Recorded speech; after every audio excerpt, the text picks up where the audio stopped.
ఇక్కడ విషయం చాలా సింపుల్. ఈ డిమాండ్ కొత్తది కాదు మాది. అదేవిధంగా కాంగ్రెస్ పార్టీ బీజేపీ యొక్క నాయకత్వాలు, దేశవ్యాప్తంగా ఉన్న నాయకత్వాలు కూడా వాళ్ళకు కూడా ఈ విషయంలో స్పష్టత ఉంది. ఏమని?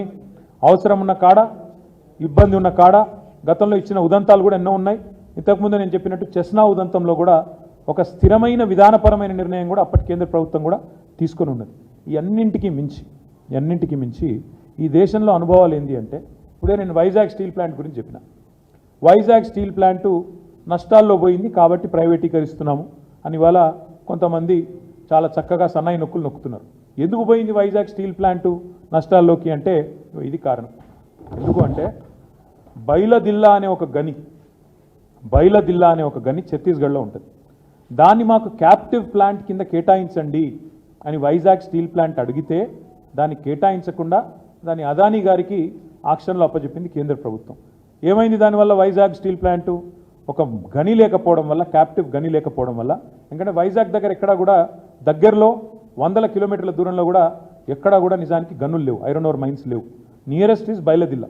ఇది మాకు కేటాయించండి, మేము బతుకుతాము, మేము పబ్లిక్ సెక్టర్ అండర్టేకింగు, మా దాంట్లో రిజర్వేషన్లు ఉంటాయి, ఎస్సీ ఎస్టీ పిల్లలకు ఉద్యోగాలు వస్తాయి, పబ్లిక్ సెక్టర్ బలపడితే ప్రభుత్వం బలపడ్డట్టు, దేశం బలపడ్డట్టు, జాతి సంపద పెరిగినట్టు మాకు అలాట్ చేయండి అని నోరు నెత్తి బాదుకున్నా వాళ్ళకు అలాట్ చేయలే. ఆక్షన్లో పాల్గొనండి, తెచ్చుకోండి అని చెప్పిండ్రు. అల్టిమేట్గా ఏమైంది? దాంతో బైలదిల్లా పోయింది, ప్రైవేట్ రంగంలో ఉండే అదానికో బొదానికో పోయింది. పోయినాక ఏమైంది? ఇవాళ వైజాగ్ స్టీల్ ప్లాంటు నష్టాల్లో పడ్డది. నష్టాల్లో పడ్డాక ఇవాళ ఏమంటున్నారు? నష్టాల్లో పడ్డది కాబట్టి ఇప్పుడు అమ్ముతున్నాం అంటున్నారు. అంటే ఇదంతా ఎందుకు చెప్తున్నా మీకంటే, రేపు సింగరేణి విషయంలో కూడా ఇదే రకమైన వ్యూహం అవలంబించడానికే ఉద్దేశపూర్వకంగా జరుగుతున్న కుట్ర ఇది. ఉద్దేశపూర్వకంగా సింగరేణికి కోల్ బ్లాక్స్ కేటాయించకుండా సింగరేణి కూడా వేలంలో పాల్గొనండి అని సన్నాయి నొక్కులు నొక్కే కిషన్ రెడ్డి కానీ, అదేవిధంగా ఇవాళ ఆయనకు వంత పాడుతున్న బీజేపీ కానీ ఒక మాట చెప్పాలి. ఏమైంది మరి రేవంత్ రెడ్డి గారి లేక?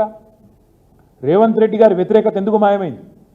2021 డిసెంబర్ 11 నాడు కోల్ బ్లాక్స్ కేటాయించండి సింగరేణికని డిమాండ్ చేసిన రేవంత్ రెడ్డి గారు పీసీసీ ప్రెసిడెంట్గా ఇలా ఏం మారింది?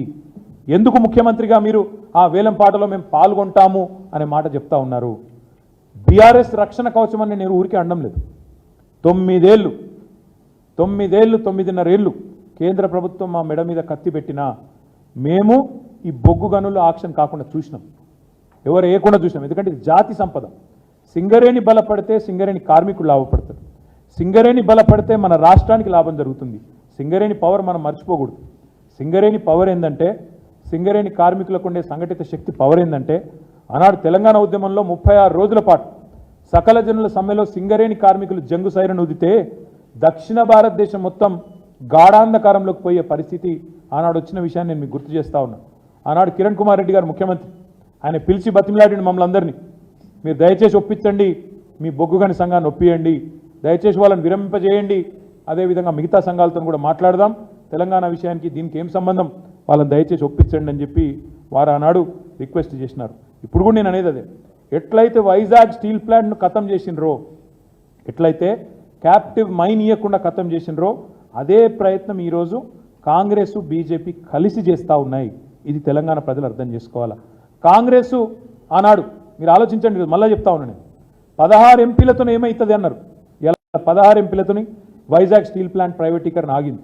కానీ అదే 16 ఎంపీలు 8 పంచి బ్రహ్మాండంగా కాంగ్రెస్కు బీజేపీకి ఇస్తే వాళ్ళు కూడా సింగరేణిని అట్లే నిట్ట నిలువున ఇవాళ నిలువు దోపిడీకి శ్రీకారం చుడుతూ ఉన్నారు.